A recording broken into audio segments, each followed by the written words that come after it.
السلام عليكم ورحمة الله وبركاته. ازيكم اصحابي عاملين ايه؟ رجعت لكم النهارده بفيديو جديد. طبعا كلنا كاصحاب المشاريع او كلنا كفنانات، سواء فنانات بتشتغل لولي او فنانات كروشيه او فنانات مكرمية. كلنا بيبقى نفسنا بجد نكلم مكان نشتري منه كل حاجة، يعني حتى منتجات التغليف نشتريها من عنده. طبعا الكلام ده مش بيكون موجود، يا اما بننزل العتبة، او لو انتوا في القاهرة، لو في اسكندرية مش عارفة اماكن كتير، لو في اي مكان تاني بتنزلوا تقعدوا تلفوا على محلات لوحدها بتبيع ادوات التغليف، او مطابع لوحدها تكون بتبيع لوجو او ستيكر، ومحلات تانية تكون بتبيع خرز بالاشكال دي. وطبعا شفتوا الفيديو اللي فات نزلته لكم، اللي ما اتفرجش عليه اتفرج عليه، المنظمات اللي انا اخدتها ولميت فيها كل الحاجات اللي بتبقى عندنا.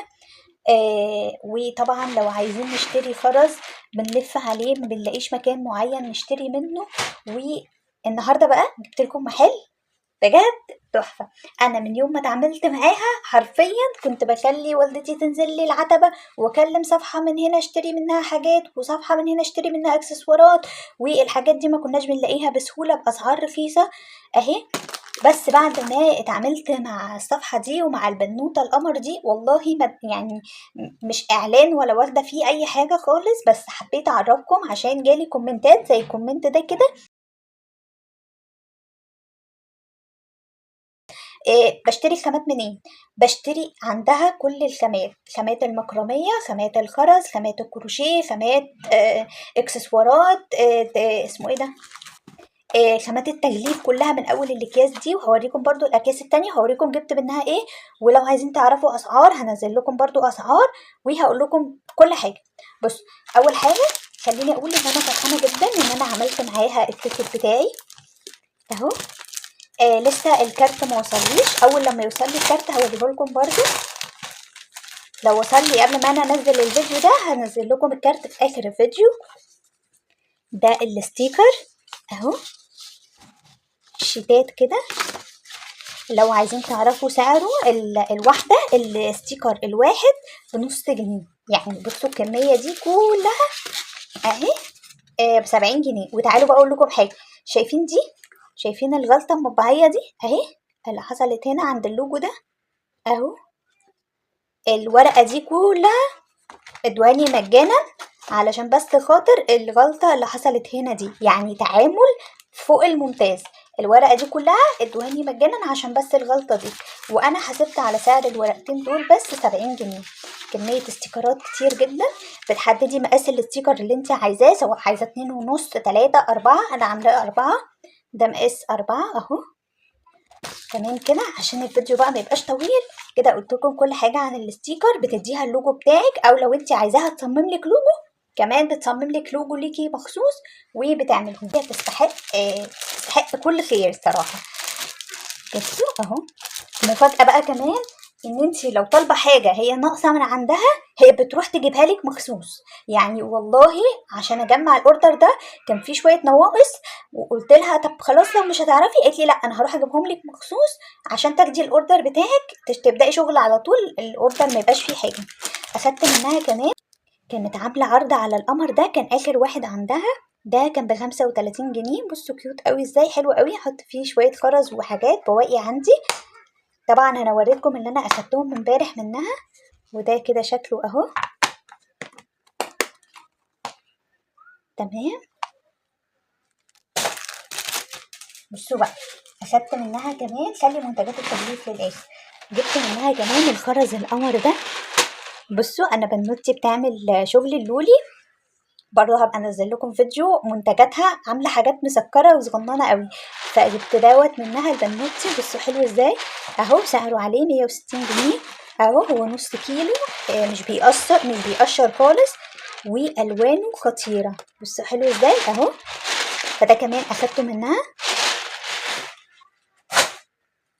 واخدت منها كمان، كانت عامله عرض، كان اخر بوكس خرز كان عامله عرض كده، كان اخر بوكس، ده البوكس كله على بعضه اهو، في 2 استك بتاع الخرز، وفي مقص، وفي الاقفال طبعا جايباه برضو البنوتي، بس انا هاخد الخرز ده هعمل لكم بيه شويه اكسسوارات حلوه قوي، وهدي بنوتي الحروف واللولي. بصوا اهو، شايفينه ازاي؟ البوكس ده كله كان ب140 جنيه، اخدته منها، كانت هي عامله عليه عرض على فكره، هو ده مش سعره الاساسي، اخدته منها ب140 جنيه، كان اخر واحد بالشكل ده. كان في عندها اشكال تانية برضو ممكن تلاقوها لسه موجوده. واخدت منها كمان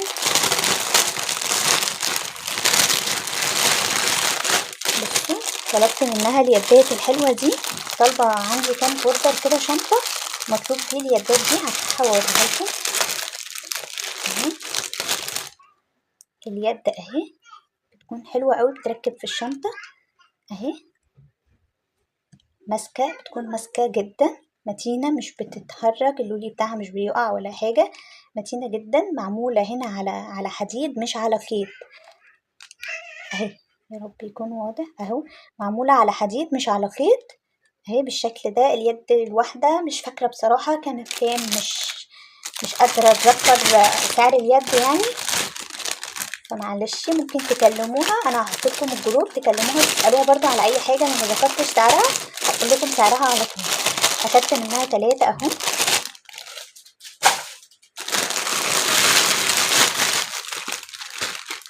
دي هديه هي بعتتها لبنوتاتي، هوريها. بص انا لحد دلوقتي مش عارفه بيشتغلوا ازاي، لو حد عارف دول بتشتغلوهم ازاي قولولي في الكومنتات وكده وعرفوني. هي بعتت دول لبناتي، وبرضو كانت قبل كده بعتالي واحده اللي هي علم فلسطين، بس انا ما اشتغلتهمش لحد دلوقتي.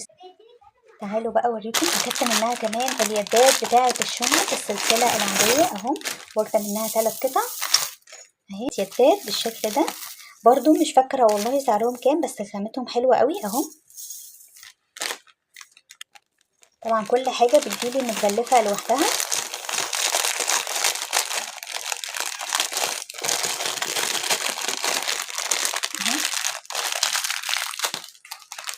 كمان جبت من عندها اقفال للشنط، بصوا والله بجد حلو جدا ان احنا نكلم مكان نجيب كل الخامات منه، حتى الخيط هوريكم برضو الخيوط، بس ما جبتش خيوط كتير عشان كنت طالبه اوردر من فتره وجايبه من عندها كميه خيوط كبيره. ادي شكل قفل، وادي الشكل التاني، وده الشكل التالت شبه ده شويه، لا زيه بالظبط اهو، وده الشكل الرابع، يعني 2 شكل و2 شكل اهو.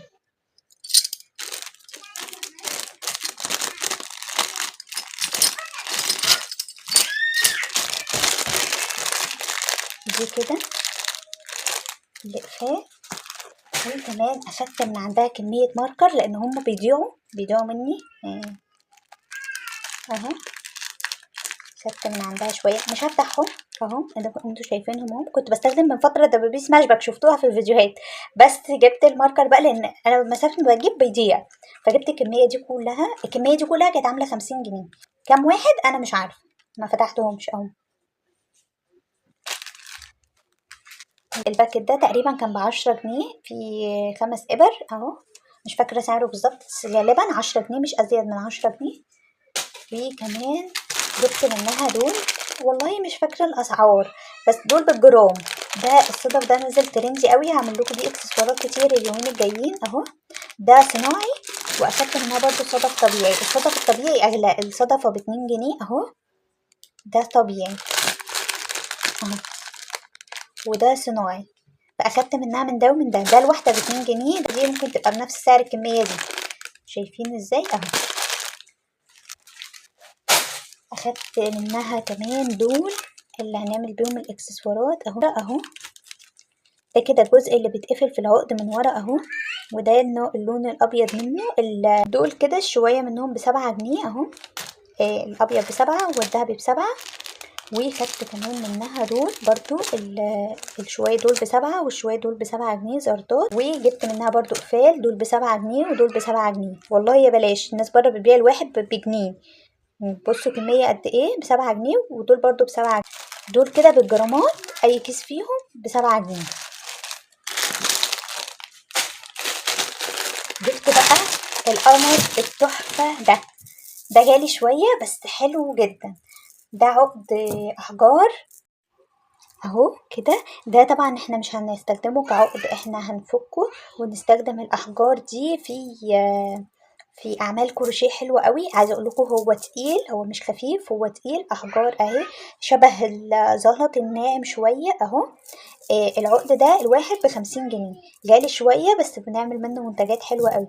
وجبت العقد ده كمان اهو، ده هو حلو قوي يعني. في واحده هنا لونها على اخضر اهي، شايفينها؟ شكله حلو قوي اهو. تعالوا بقى اوريكم بجد احلى واحسن مكان. طبعا هي برضو تشتري منه الاخشاب. طباع، اسفه، حفر تحفه. شايفين الدقه والجمال؟ ده اكبر مقاس. السعر بقى يعني مش عارفه اقول لكم ايه، حرفيا ارخص من العتبه. هي اصلا اللي بتودي الخشب للعتبه، هي المنفذ اللي بيدي للعتبه لمحلات كتير في العتبه. الله اعلم بقيه المحلات، مش هتكلم عن كل المحلات، بس في محلات كتير جدا في العتبه هي اللي بتديهم الشغل. يعني الطاره دي من عندها ب50 جنيه بس. طبعا ما شفتش الرقم ده قبل كده اصلا. انا اخدت دي الشكل ده، واخدت طبعا ده اكبر مقاس. المقاس ده مش صغير، ده 30 سنتي يعني، عشان محدش يقول لكم هي برضو ب50 بس يدوكم مقاس الاصغر زي مثلا ده اهو. شايفين الفرق في الحجم اهو؟ فعشان محدش يقول لكم ب50 بيديكوا الحجم ده بدل الحجم ده. فده كده تاني شكل. تالت شكل معايا هو اكتر شكل عجبني، شكله حلو قوي اهو. دول كده هم ال3 قطع دول. جبت منها طقم المعوذات ده، هفتحه معاكم اوريهولكم. طبعا القطن دي انا جبت منها اكتر من واحد، بس اتطلبوا واتاخدوا في وقتها من كتر ما حلاوتهم. دول كده الطقم معايا. الطقم بيكون 3 قطع. سعره كام بقى؟ يعني خليه مفاجأة، مش هقول لكم عليه، اسألوها هي عليه. مش مش عايزة اقول.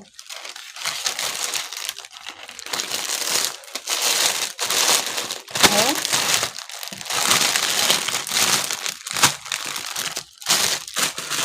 وده الطقم التاني زي بالظبط، وده الطقم الاصغر. هي عندها 3 مقاسات من الطقم، المقاس الكبير خالص والوسط والصغير، ده الوسط والصغير. تمام كده.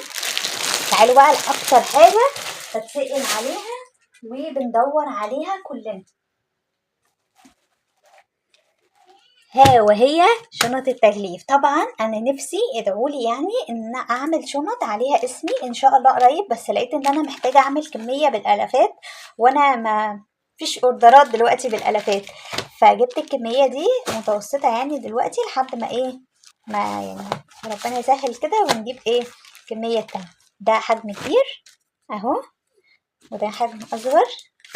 طبعا بالكيلو عندها هي بتوزن، واحنا ايه بنختار الكيلو يعني الكيلو. طبعا كل منتجات التغليف حسب المقاسات اللي انتوا عايزينها موجودة عندها. ده الكيس الصغنن، لو انا مثلا عايزة اعمل ميدالية او حاجة وكده بسلمها فيه اهو. طبعا بنحط الكيس ده في شنطة. طبعا ما جبتش المقاس ده الصغير خالص لاني عندي منه مقاس صغير، فعندي منه. طبعا احنا ايه هوريكم بقى التغليف والمنتجات دي فيديوهات تانية جاية. ده كده المقاس الصغير حقيقي، مش فاكرة اسعارهم.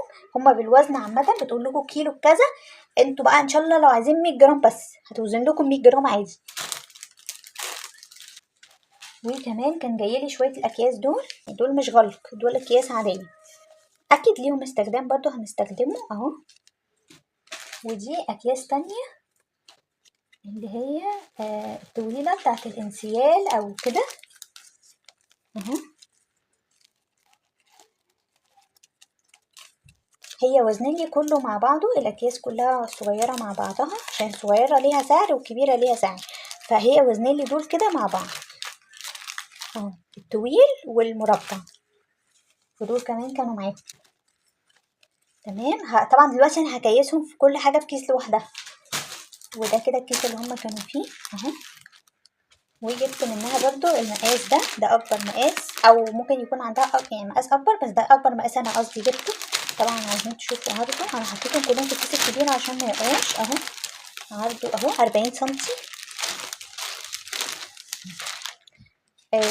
ده كده الكيس الكبير، ودول الاكياس الوسط اهو. بس طبعا انا بهدلتهم للامانه، مش منها، انا اللي بهدلتهم كده. ودول الشنط بتاعه التغليف اللي بنسلم فيها اوردراتنا اهي اوريكم. خدت منها كمان 6 سلسلة. دول الكمية بس اللي انا جبتها المرة دي، كمية قليلة بس عشان انا عندي كميات تانية كتير فما جبتش كتير. في واحدة تاني كمان. ده خيط السلسلة اللي انا اخدته. لا في تاني اهو. ده كيلو السلسلة اللي انا اخدته منها النهاردة اهو. وخدت منها كمان خيط زين. عندها كل انواع الخيوط زي ما قلت لكم، مكرميه او خيوط المكرميه، مش قصدي المكرميه بتاعه الكروشيه، خيوط المكرميه كلها محلول ومجدول وكل الانواع، والخشب وكل اكسسوارات المكرميه. وعندها كل انواع خيوط الكروشيه، القطن والقطر الايطالي والقطن المصري والبرايت وكل الانواع. ده كده اهو. دي الانواع اللي انا اخدتها منها. كمان اخدت منها طبعا ده في منه تاني بس مش عارفه اطلع من الشنطه. وكمان جبت منها ده القطن الايطالي بالوزن. البقره دي كانت نص كيلو اهي، شايفين ازاي اهو. فده القطن الايطالي اللي بالوزن. وبكده بقى اكون خلصت معاكم الفيديو ووريتكم كل الحاجات اللي انا اخدتها منها. وطبعا الفيديو مش، الترابيزه مش مكفيه كميه الحاجات اللي انا جبتها منها، بس هحاول احطهم لكم كده اهو. وجبت كمان منها العقاد الحلوة دي وإبر التنظيف.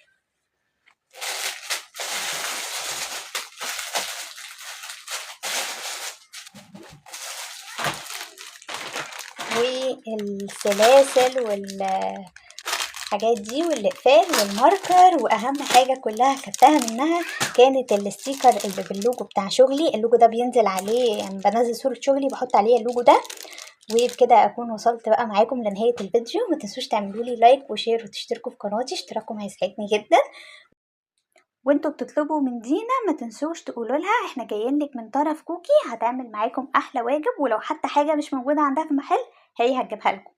يلا باي باي.